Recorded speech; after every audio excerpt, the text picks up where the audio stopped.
नमस्कार मित्रांनो. कालपासून जी आपली ग्रुपवरची चर्चा सीएएस आणि क्लोजिंगचे ट्रेड, बऱ्याच जणांचा गोंधळ आहे ते समजण्यासाठी. तर सीएएस म्हणजे क्लोजिंग ऑप्शन सेशन, जो सेबीने 3 ऑगस्ट पासून सुरू केला एक्सचेंजनी. पूर्वी क्लोज आपल्या ऍव्हरेज नुसार व्हायचा विवेकनी, आणि तो आता त्याने ऑप्शनला नेलाय.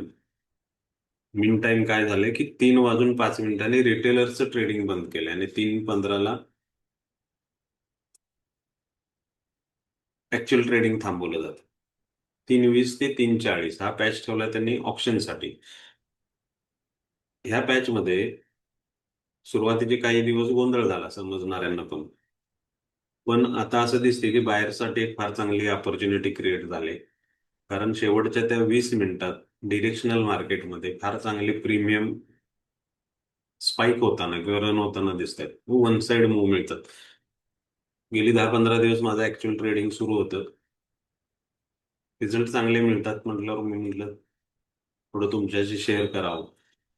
म्हणून आज हा बऱ्याचशा इन्क्वायरी, फोन आणि हे सुरूच आहे, मेसेजिंग. तर म्हटलं त्यापेक्षा व्हिडिओ करून तुम्हाला सांगावं.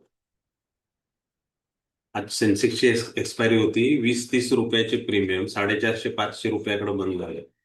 पुढचे डिरेक्शनलच झाले. आजचाही ट्रेड आम्ही केला. फार चांगले रिटर्न्स मिळाले फूटमध्ये ऍक्च्युअल मार्केट बंद झाल्यानंतर. इंडेक्सचा चार्ट आपण फॉलो करत असल्यामुळे इंडेक्सला आपल्याला 3:28ला 3:15 ते 3:28 ची जी कॅन्डल आहे ना, त्याचा डॉट दिसतो. 15 मिनिटाची कॅन्डल तुम्ही बघितली तर प्रॉपर तुम्हाला कॅन्डल दिसते. त्या डिरेक्शनलाच होतात. मुळात आजची डिरेक्शन आपली बेरिशच होती. सापडणार कसं तुम्हाला, तर क्लोजिंग ऑप्शन सुरुवातीचे काही शॉक झालेत, कारण अगेन्स्ट पण तशा मूव्ह झालेत, आणि तसं होऊ नये म्हणून काय करायचं आपल्याला की दोन्ही प्रीमियमचे चार्ट एका वेळी लावायचे आहेत आपल्या समोर शेवटच्या एक 20 मिनिटासाठी. बाहेर आहोत त्यामुळं जी बुलिश मुवमेंट आहे ती पकडायची आहे. फार चांगल्या मुवमेंट होतात. एक्झिट कंपल्सरी फास्ट असायला पाहिजे. दुसरी गोष्ट, ट्रेड 3:40ला कॅरी व्हायला नको. आणि त्यामुळं त्या 20 मिनिटात आपल्याला हे काम संपवायचं आहे. हे ऐच्छिक आहे, याचा आणि आपल्या ऑप्शनच्या स्ट्रॅटर्जीचा कसलाही संबंध नाही. चांगल्या ऑपॉर्च्युनिटी आहेत, बघू किती दिवस चालतंय व्यवस्थितपणाने, म्हणजे डिरेक्शनल काम किती दिवस चालतंय. फार काही रिस्क घेऊ नका, आधी समजून घ्या, बघा त्या गोष्टी, आणि मग शक्य झालं तर रिॲक्ट व्हा. आजही कित्येक जणांनी ट्रेड केले, फार चांगले रिझल्ट मिळालेत.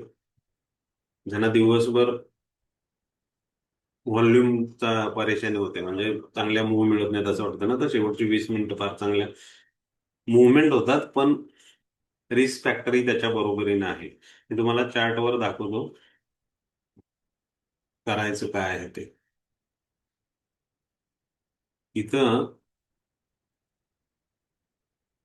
मी तुमच्यासमोर 2 चार्ट घेतलेत. पाठीमाग ऑप्शनचे ना, एक कॉल घेतलाय आयटीएम मधला हा, आणि एक पुट आहे.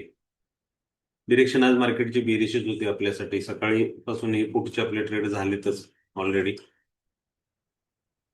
दोन्ही लावल्यानंतर एक आयडिया येते की कुठल्या बाजूला मार्केट स्ट्रॉंग आहे. म्हणजे कॉल जर पडत असतील तर आपल्याला कळते की पुट चांगले राहतील, पुट पडत असतील तर कॉल चांगल्या मूव्ह मिळतील बायरसाठी आपल्यासाठी.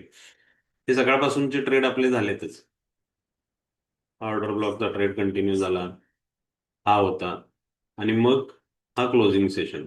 इथं बघा, तोच प्रीमियम आपल्याला शेवटच्या या 15-20 मिनिटात साधारण 209-10 पासून 260 कडे घेऊन गेला.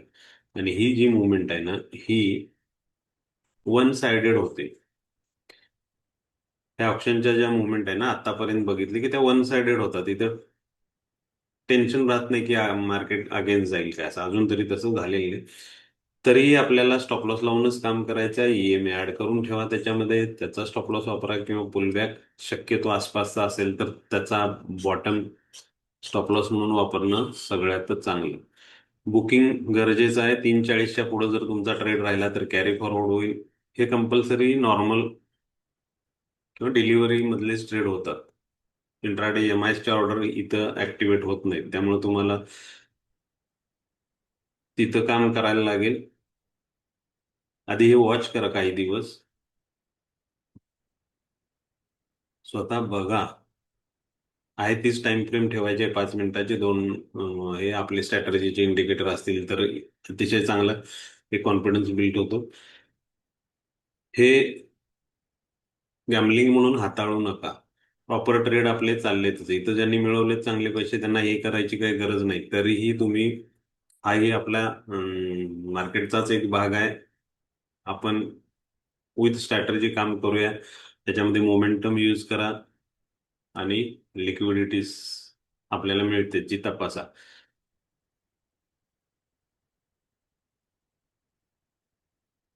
किती दिवस हे असंच व्यवस्थित चालतंय बघू आपण.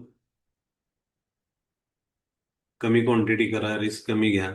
स्टॉप लॉस इथल्या आसपासच्या कुठल्याही पुलबॅकचा यूज करू शकता तुम्ही.